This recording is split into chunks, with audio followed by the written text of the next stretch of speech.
हिमालय की तलहटी में बसा एक छोटा सा गांव था, शीतगढ़। यहाँ की सर्दी हड्डियों को गला देने वाली होती थी। गांव के किनारे एक कच्ची झोपड़ी थी, जिसके भीतर केशव अपनी पत्नी राधा और 2 छोटे बच्चों मुन्नू और गुड़िया के साथ रहता था। बाहर बर्फीली हवाएं चीख रही थीं और झोपड़ी के भीतर गरीबी का सन्नाटा पसरा था। मुन्नू की सांसें कितनी तेज चल रही हैं। इसे तेज बुखार है और ठंड के मारे इसके होंठ नीले पड़ रहे हैं। क्या हमारे पास ओढ़ने के लिए कुछ भी नहीं बचा? राधा, लकड़ियां गीली हैं, कोई उन्हें खरीदने को तैयार नहीं। चूल्हा भी आज मुश्किल से जला है। मेरे पास बच्चों के तन ढकने के लिए बस ये फटी हुई बोरियां ही बची हैं। ये देखिए, मैंने बहुत मेहनत से 250 रुपए बचाए थे। सोचा था गुड़िया के लिए नए कपड़े लूंगी, पर आज इसकी जरूरत बच्चों की जान बचाने के लिए है। हमारे पड़ोसी दीनू काका से भी तो आपको अपने पिछले काम के 300 रुपए लेने हैं ना? केशव ने अपनी पत्नी की आंखों में उम्मीद देखी। वह कड़कड़ाती ठंड में हाथ में लालटेन लिए दीनू काका की हवेली की ओर चल पड़ा। चारों तरफ कोहरा इतना घना था कि हाथ को हाथ नहीं सूझ रहा था। काका, ओ दीनू काका, मैं केशव हूँ। इस आफत की रात में यहाँ क्या मरना है? जाओ यहाँ से, मुझे सोने दो। काका, मेरे बच्चे ठंड से तड़प रहे हैं। मेरी मजदूरी के वो 300 रुपए दे दीजिए। मैं शहर जाकर उनके लिए एक कंबल ले आऊंगा। आपकी बड़ी दया होगी। कौन से पैसे?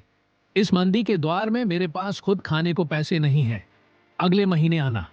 अभी दरवाजा छोड़ो और भागो यहाँ से। भारी मन से केशव मुड़ा ही था कि काका के छोटे बेटे ने चुपके से आकर उसे 50 रुपये दिए और कहा, केशव भाई, अभी मेरे पास इतना ही है, इसे रख लो।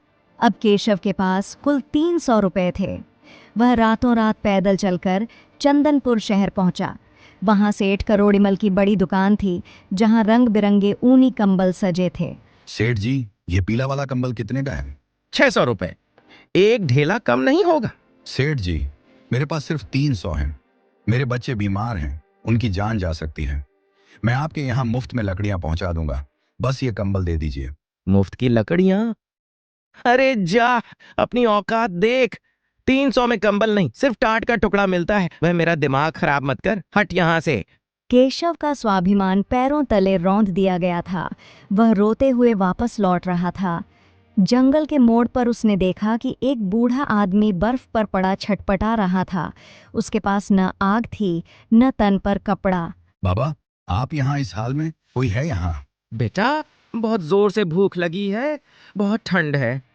लगता है मेरा अंत करीब है। केशव के सामने भारी द्वंद्व था। एक तरफ उसके बीमार बच्चे थे, दूसरी तरफ ये मरता हुआ बुजुर्ग।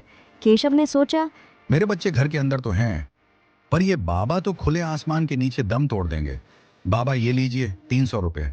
पास के आश्रम में जाइए, वहां आपको खाना और बिछाना मिल जाएगा। मेरी चिंता मत कीजिए। बेटा, तूने खुद को मुश्किल में डालकर मुझे जीवन दिया है। निस्वार्थ मन से की गई ये नेकी तुझे वो सुख देगी जो दुनिया की कोई दौलत नहीं दे सकती। जा, ईश्वर तेरा कल्याण करेगा। केशव घर पहुंचा और राधा को सब सच बताया। राधा ने उसका हाथ थाम लिया और बोली, आपने एक मरते हुए को बचाया है, ईश्वर हमारे बच्चों को भी बचाएगा। सुबह जब केशव अपने कुदाल लेकर सूखी लकड़ियां खोदने लगा, तो उसे जमीन के नीचे एक भारी चीज महसूस हुई। उसने मिट्टी हटाई तो वहां एक तांबे का बर्तन मिला, जो मुगल कालीन अशर्फियों से भरा था। ये क्या चमत्कार है? केशव ने वह खजाना ईमानदारी से मुखिया को सौंप दिया। उसकी सच्चाई की खबर पूरे इलाके में फैल गई।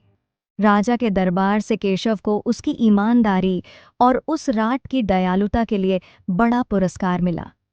अब केशव का परिवार न केवल सुरक्षित था, बल्कि उसने गांव में एक अस्पताल भी बनवाया। तो दोस्तों, इस कहानी से हमें यह सीख मिलती है कि असली अमीर वह नहीं जिसके पास धन है, बल्कि वह है जिसका दिल बड़ा है। दूसरों की मदद के लिए बढ़ाया गया एक हाथ ईश्वर के 100 हाथों को आपकी मदद के लिए खोल देता है। और कहानी पसंद आई हो तो लाइक सब्सक्राइब कर देना दोस्तों, भूलना मत।